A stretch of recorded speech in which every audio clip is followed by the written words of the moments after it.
안녕하세요. 에코앤드림이 최근 깊은 침체의 시간을 걸치고 있는데요. 에코앤드림은 가장 추운 겨울에 가장 큰 집을 지어놓고 봄이 오길 기다리고 있는 상태다라고 보여지는 상황입니다. 설비가 확장됐으나 이 설비를 가동시킬 만한 시장 상황이 조정 상태로 들어섬에 따라서 봄이 오길 기다리고 있는 인내의 시간으로 접어들었다라고 볼 수가 있겠고요. 미국의 논차이나 양산 파트너로서 유미코아와 북미의 현대 EV 1차 벤더로서 역할을 확장했습니다. 몸집을 메이저급으로 키워놨는데 뛸 수 있는 운동장이 좁아져 버린 상황이죠.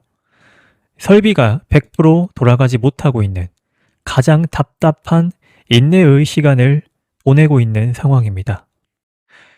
에코앤드림이 현재 가고 있는 방향 자체는 성장이라는 목표를 향해 잘 가고 있지만 바람이 멈춘 상황입니다. 에코앤드림의 구조적 지지 요인, 하방 경직 요인으로는 정책과 규제 환경에 있어서 수혜를 받는 상황이죠. 미국에서 생산하는 배터리 셀에 대해서 중국산 전구체를 사용 시에 AMPC라는 보조금을 받지 못하는 상황이죠. 그래서 미국에서 사업하고 있는 배터리 사업자들은 비중국산 파트너가 필수적인 상황으로 전개되고 있습니다.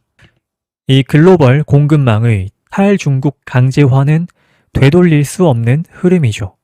그래서 하방 경직에 대한 구조적 지지 요인, 방향성은 맞아떨어지고 있는 상태입니다.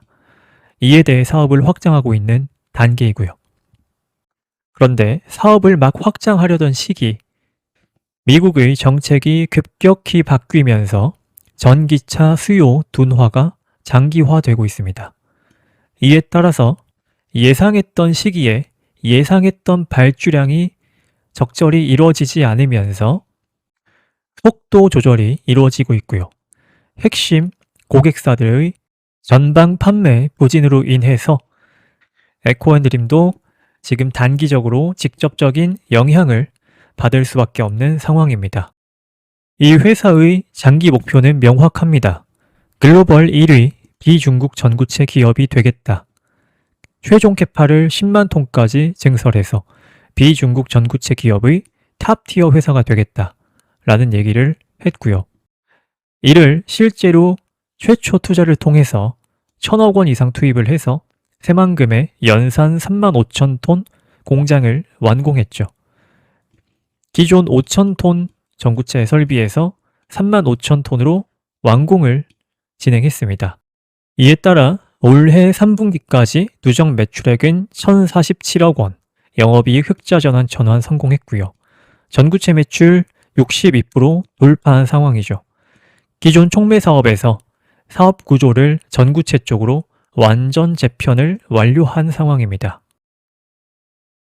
현재적 투자는 완료했으나 현재 시장 침체로 만들어 놓은 그릇, 공장에 채울 물, 주문이 부족한 상태로서 주가는 우하향을 하는 괴리가 발생하고 있는 상황입니다. 자, 그럼 이런 회사의 비전과 반대로 가는 괴리가 줄어들고 재차 성장 국면에 진입을 하기 위한 조건들 크게 두 가지가 있죠. 전기차 캐즘이 완화되면서 크게 투자해서 만들어 놓은 그릇에 물이 담겨야겠죠. 수요가 회복되고 주문이 들어오게 되면 공장 가동률이 60-70% 이상 도달을 할 것이고요. 이에 따라 이익에 대한 레버리지가 폭발적으로 증가할 것입니다. 결국은 북미 지역의 전기차 캐즘이 종료가 되는 이런 상황에 에코앤드림은 이 초기 투자해놓은 대규모 설비에 대한 이익이 극대화되면서 기업이 매우 가파른 속도로 성장을 할 수밖에 없는 구조적 성장 국면 진입에 조건이 발생한다라는 얘기입니다. 반대로 전기차 침체가 예상보다 길어질 경우에는 지속적인 낮은 가동률로 인해서 지속적인 주가의 침체가 나타날 가능성이 있습니다. 최종적으로 U자 커브 형태로 에코앤드림은 수요가 회복되면서 과거 투자를 시작했었던 기대감에 올라갔었던 해당 지점을 U자 커브 형태로 다시 회복할 것이라는 얘기를 드리고 싶습니다. 이 회사는 미국의 탈중국 전구체라는 기회와 전기차 캐즘이라는 위기가 공존하는 복합적인 환경 속에 놓여 있습니다. 북미 지역에 진출하기 위한 양극재 업체인 유미코아의 탈중국 전담 파트너로서 생산 능력의 퀀텀 점프를 위한 행동은 이미 마쳤습니다. 즉, 봄이 오길 기다리고 있는 상태이죠. 지금은 무언가를 쉽게 단정하기보단 전방 시장 수요 회복에 따른 가동률 정상화라는 조건이 충족되는지 확인하는 시기가 필요할 것이며 가장 추운 겨울에 봄을 기다리는 자세로 접근하는 것이 타당할 것으로 파악됩니다.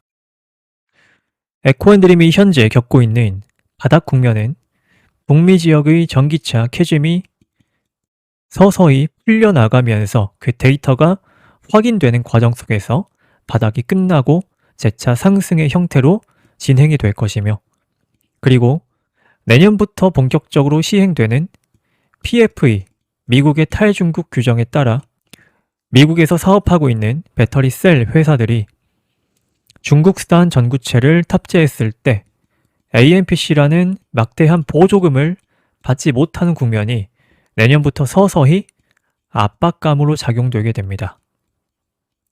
이 흐름은 2030년까지 중국산 비중 20% 이하를 탑재해야 보조금을 받을 수 있는 압박감이 점점 커질 것이며, EV 캐즘도 시간이 지날수록 점차 풀려나갈 전망이기 때문에 현재 추운 겨울의 침체 상태에서 업황 회복과 정책 수혜의 확대가 이루어지는 가운데에서 에코앤드림이 준비해놓은 그 큰 그릇에 물이 점점 차오르며 기업의 실적은 기하급수적으로 증가할 것이며, 현재 1,000억 원대 매출액에서 최종 6천억 원까지 약 6배 이상의 매출액이 증가되는 가운데에서 이 기업의 주가 또한 회사의 성장 가치에 수렴을 하는 재차 상승 시기로 접어들 것이라고 말씀드리고 싶습니다. 이 바닥 구간이 굉장히 힘들고 지치시겠지만 결국 풀려나갈 수밖에 없는 전기차 시장과 미국의 중국 제외라는 정책 규제에 대한 하방 경직과 구조적 성장이 이루어지는 가운데에서 결국은 수요가 회복되고 공장 가동률과 매출이 증가하며 지금까지 준비해 놨었던 그릇에 물이 채워지면서 이익에 대한 큰 레버리지가 본격적으로 폭발할 시기가 필연적으로 올 수밖에 없는 상황이다 라는 부분을 말씀드리고 싶습니다. 에코앤드림은 기업의 이 성장 파이가 아주 커질 수 있는 그런 특성들을 주가가 여실히 증명을 하고 있는 상황이지만 변동폭이 굉장히 크죠. 바닥부터 상반까지 이 기업이 미래에 얼마만큼의 성장을 보여줄 수 있겠냐라는 부분이 주가로 표현되곤 했습니다. 과거 바닥부터 순식간에 4배가 올라갔었죠. 현재 침체되고 있는 이 근본적인 이유인 업황 침체가 해소되면서 최초 성장할 수 있었던 이 기대감에 대한 주가 폭발력이 다시 한번 추후 나타날 가능성이 굉장히 높다라고 평가를 좀 해보고 싶습니다. 기대했었던 이익 레버리지가 단기간에 나오지 않자 수급이 먼저 빠져나가면서 반응을 하고 있지만 추후 재차 기대했었던 이익 레버리지가 본격적으로 우리 눈앞에 펼쳐진다면 이 회사는 과거 기대감만으로 7만 원대까지 올라갔었던 이 흐름을 재차 보여줄 가능성이 굉장히 높습니다.